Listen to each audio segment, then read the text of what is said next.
ಮಾತಾಡಿ ನಡೆದಂತ ಘಟನೆ ಬಗ್ಗೆ. ಈಗ ರಾಜ್ಯಪಾಲರು ಮಾತಾಡಿ ಅವತ್ತು ಭಾಷಣ ಸಂಪೂರ್ಣ ಓದ್ಬಿಟ್ಟಿದ್ರೆ ಈ ಸಮಸ್ಯೆನೇ ಉದ್ಭವ ಆಯ್ತಿರ್ಲಿಲ್ಲ.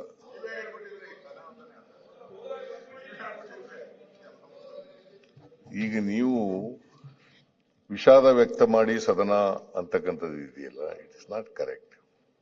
ಸದನ ತಪ್ಪೇನ್ ಮಾಡಿದೆ? ಗೋ ಬ್ಯಾಕ್ ಯಾರು ಅಂತ ಹೇಳಿದ್ರು. ಹೌದಪ್ಪ, ಅವರು ಓದ್ಲಿಲ್ಲ ಅದಕ್ಕೋಸ್ಕರ ಗೊತ್ತಿಲ್ಲ. ನಾನು ಕೇಳಿಸ್ಕೊಂಡಿಲ್ಲ.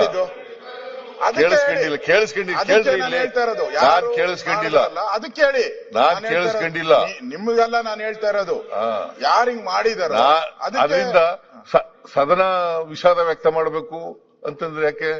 ಈಗ ಅದು ಇದಕ್ಕೇನು, ಈಗ ರಾಷ್ಟ್ರಗೀತೆನ ಅವರು ಅದು ಪ್ರಾರಂಭ ಆಗೋದಕ್ಕಿಂತ ಮುಂಚಿತವಾಗಿ ಹೊರಟೋದ್ರಲ್ಲ, ಯಾಕೆ?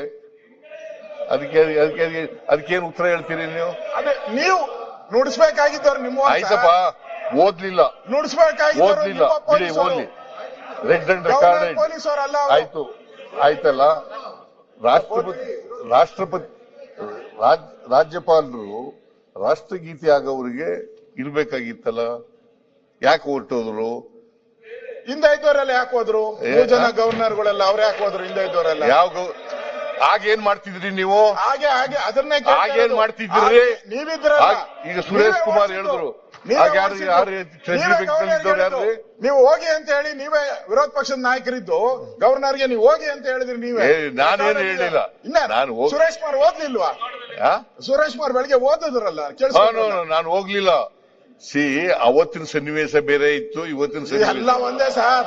ಅವತ್ತು ನನಗೆ ಗೊತ್ತಿಲ್ಲ, ನಾನು ಮರ್ತ್ಬಿಟ್ಟಿದ್ದೀನಿ. ಇದೇ ಜನ ಎಲ್ಲ ಮರ್ತ್ಬಿಟ್ಟಿದ್ದೀನಿ, ನಾನು ಮರ್ತ್ಬಿಟ್ಟಿದ್ದೀನಿ. ನಾನು ರೀಕಲೆಕ್ಟ್ ಮಾಡ್ಬೇಕು ಅದನ್ನ, ಗೊತ್ತಿಲ್ಲ ನನಗೆ.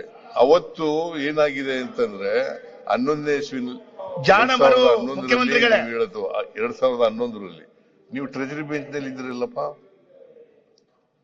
ಹಾಗೆ ಏನ್ ಮಾಡಿದ್ರಿ ನೀವು? ರಾಜ್ಯಪಾಲರ ಭಾಷಣಕ್ಕೆ ನೀವೇ ಅಡ್ಡಿಪಡಿಸ್ತವ್ರು.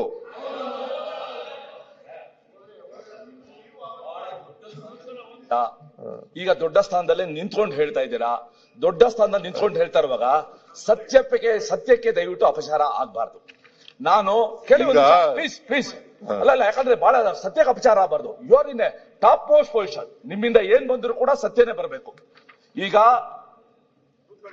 ಬಹಳ ಇಂಪಾರ್ಟೆಂಟ್ 6/1/2011 6th January 2011 ಆಗ ಅಪೋಸಿಷನ್ ಲೀಡರ್ ಆಗಿದ್ದವರು ಸಿದ್ದರಾಮಯ್ಯನವರು. ಓಕೆ, ಅವತ್ತು ಹನ್ಸ್ರಾಜ್ ಭಾರದ್ವಾಜ್ ಅವರು ಗವರ್ನರ್.